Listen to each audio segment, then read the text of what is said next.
คืนสะอึ้งคอยหาจนดาวลับลาท้องฟ้าสูญสิ้นแสงเดื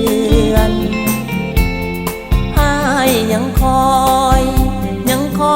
ถึงน้องลืมเลือนกลับเถิดนาควรเหือนกลับมาหาอ้ายเหมือนเดิม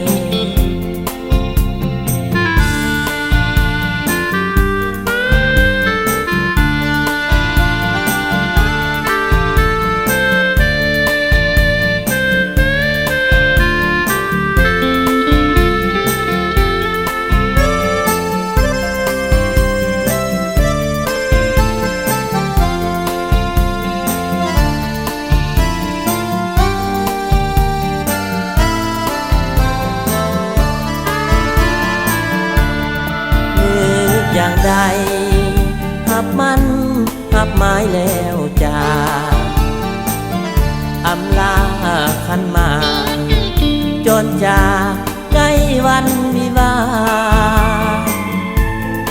น้องเอ๋ยอย่าเสยหูแล้วกล่าวมาอ้ายยังรอคอยหาขวัญตามาเป็นแม่